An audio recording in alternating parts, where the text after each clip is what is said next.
സാരില്ല, കൂടെയുണ്ട് കേട്ടോ എന്നൊക്കെയും പറയുമ്പോൾ സത്യത്തിൽ നമ്മൾ ജീവിക്കുന്ന സുവിശേഷമാവുകയാണ്.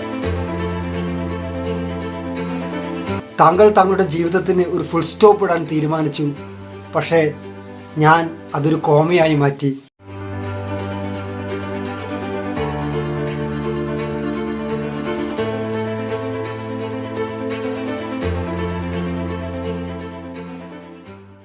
രണ്ടായിരത്തി 2023 ഏറ്റവും സന്തോഷമുള്ള രാജ്യം എന്ന സ്ഥാനം കിട്ടിയിരിക്കുന്നത് ഫിൻലാൻഡിനാണ്. രണ്ടാം സ്ഥാനം ഡെൻമാർക്കിനാണ്. കഴിഞ്ഞ 6 വർഷമായിട്ട് ഈ സ്ഥാനം ഫിൻലാൻഡ് എന്ന രാജ്യം നിലനിർത്തി പോരുകയാണ്. എന്നാൽ 7ാം സ്ഥാനം കിട്ടിയത് സ്വീഡനാണ്. സ്വീഡൻ ഒരു കാര്യം തീരുമാനിച്ചു.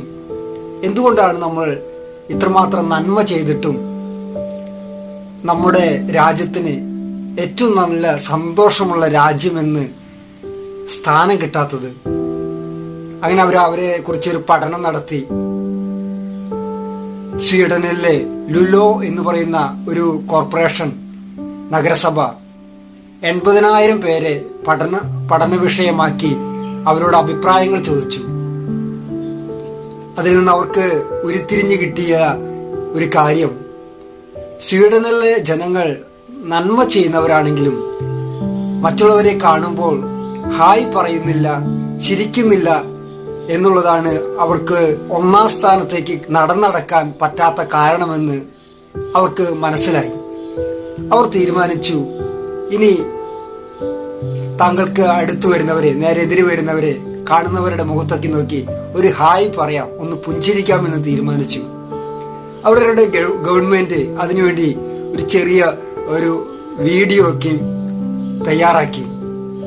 സ്നേഹമുള്ളവരെ, നമുക്ക് മുമ്പിൽ കടന്നു വരുന്നവര് ഒരുപക്ഷെ ഒരുപാട് ഭാരപ്പെട്ടവരായിരിക്കാം, പലവിധ ദുഃഖങ്ങളിലൂടെ കടന്നു പോകുന്നവരായിരിക്കാം. അവരെ നോക്കി ഒന്ന് പുഞ്ചിരിച്ച് ഹായ് പറയുമ്പോൾ സത്യത്തിൽ നമ്മൾ ഒരു സുവിശേഷമാവുകയാണ്. അല്ലെങ്കിൽ സാരില്ല, കൂടെയുണ്ട് കേട്ടോ എന്നൊക്കെയും പറയുമ്പോൾ സത്യത്തിൽ നമ്മൾ ജീവിക്കുന്ന സുവിശേഷമാവുകയാണ്. അടുത്തിടെ വായിച്ച ഒരു ചെറിയ കാര്യം ഓർമ്മ വരികയാണ്. അമേരിക്കയിലെ വലിയ ഒരു സൈക്കോളജിസ്റ്റ് അനേകരെ ചികിത്സിച്ച് അനേകർക്ക് ആശ്വാസം പകർന്നു കൊടുത്ത ഒരു മനുഷ്യൻ തൻ്റെ ജീവിതത്തിലെ, തൻ്റെ കുടുംബത്തിലെ ചില പ്രതിസന്ധികളും പ്രശ്നങ്ങളും കടന്നു വന്നപ്പോൾ അദ്ദേഹം സ്വയം തീരുമാനിക്കുകയാണ് ആത്മഹത്യ ചെയ്യാമെന്ന്. തൻ്റെ ഫ്ളാറ്റിന്റെ 7ാം നിലയുടെ മുകളിൽ കയറി അദ്ദേഹം ചാടാൻ ശ്രമിക്കുകയാണ്. അപ്പോൾ റോഡിലൂടെ നടന്നു പോകുന്ന അദ്ദേഹം മുന്നേ ചികിത്സിച്ചിട്ടുള്ള ഒരു സാധാ മനുഷ്യൻ അദ്ദേഹത്തോട് വിളിച്ചു പറയും, സാർ തന്ന ഉപദേശം എന്നെ ഒരു അനുഗ്രഹമാക്കി. എൻ്റെ കുടുംബം ഇപ്പോൾ സന്തോഷത്തിൽ ജീവിക്കുന്നു. സാറിനെ കാണാൻ ഞാൻ ആഗ്രഹിച്ചു. സാർ എന്താണ് അതിന്റെ മുകളിൽ നിൽക്കുന്നത്? സാർ ഇങ്ങോട്ട് ഇറങ്ങി വാ എന്നൊക്കെയും പറഞ്ഞ് ഒരു കുശലാന്വേഷണം, ഒരു ഹായ് പറഞ്ഞു.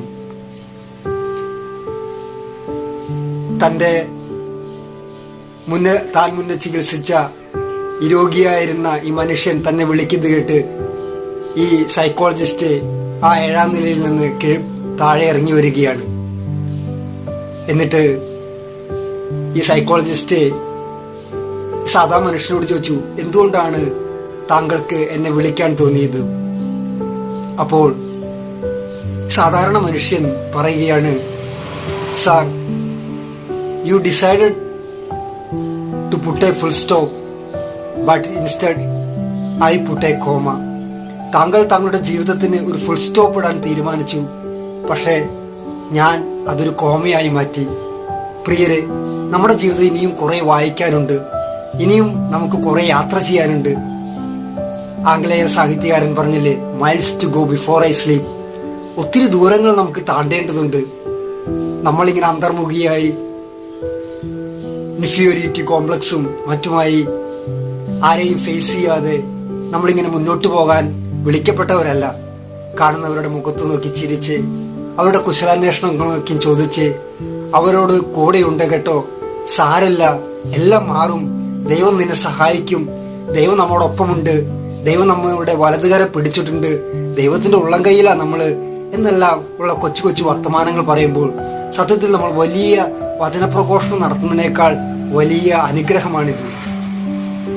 പ്രിയരെ, സന്തോഷമുള്ള രാജ്യങ്ങളിലെ പഠനം നടത്തിയത് 150 രാജ്യങ്ങളെ കുറിച്ചാണ് പഠനം നടത്തിയത്. 150 രാജ്യങ്ങളെ കുറിച്ച് പഠനം നടത്തിയിട്ടാണ് 1ാം സ്ഥാനം ഫിൻലാൻഡിന് കിട്ടിയത്. ഇന്ത്യയുടെ സ്ഥാനം എത്രയാണെന്ന് നിങ്ങൾക്കറിയാമോ? 126ാമത്തെ സ്ഥാനമാണ് ഇന്ത്യയുടെ സ്ഥാനം. നമ്മൾ എത്രമാത്രം ഹായ് പറയണം, എന്തോരം നമ്മൾ പുഞ്ചിരിക്കണം. മറന്നു പോകരുത്, 1990-കൾക്ക് മുമ്പേ കേരളത്തിൽ കാണുന്നവരെ മുഴുവൻ സ്നേഹിക്കാനും അവരോട് പുഞ്ചിരിക്കാനും അവരുടെ വിശേഷങ്ങൾ അറിയാനൊക്കെ നമുക്ക് സമയമുണ്ടായിരുന്നു. സ്കൂൾ വിട്ട് നേരം വൈകിയാൽ നമ്മെ അന്വേഷിക്കുന്ന അയൽവാസികളുണ്ടായിരുന്നു, നമ്മുടെ കൂട്ടുകാരന്മാരുണ്ടായിരുന്നു. നമ്മുടെ വീട്ടിലൊരു കല്യാണമോ മറ്റെന്തെങ്കിലും നടന്നാൽ ഓടിക്കൂടാനും സഹായിക്കാനും ഒത്തിരിയേറെ പേരുണ്ടായിരുന്നു. എന്നാൽ ഇന്നെല്ലാം കാലം മാറി. എല്ലാം ഇവന്റ് മാനേജ്മെന്റും മറ്റുമായി നമ്മൾ ഒരുപാട് അകന്ന് പോയി.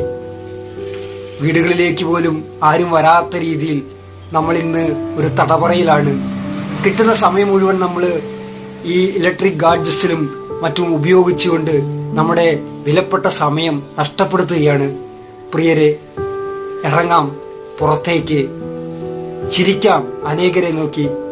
പൗലോസ്ലീഹ പറയുന്നൊരു വചനമുണ്ട്, എപ്പോഴും സന്തോഷമുള്ളവരായിരിക്കുവിൻ, ഇടപെടാതെ പ്രാർത്ഥിക്കുവിൻ, എല്ലാവരോടും കൃതജ്ഞതയുള്ളവരായിരിക്കുവിൻ. അതെ, നമ്മളൊരു ക്രിസ്മസിന് ഒരുങ്ങുകയാണ്. ഉണ്ണി എപ്പോഴും പുഞ്ചിരിക്കുന്ന മുഖവുമായിട്ടാണ് നമ്മുടെ മുമ്പിൽ വരുന്നത്. പുഞ്ചിരിക്കുന്ന ഉണ്ണിയുടെ നല്ല മക്കളാകാൻ നമുക്ക് ശ്രമിക്കാം. സ്നേഹത്തിന്റെ, സ്വാന്തനത്തിന്റെ വക്താക്കളായി നമുക്ക് മാറാം. ദൈവം എല്ലാവരെയും അനുഗ്രഹിക്കട്ടെ. Thank you.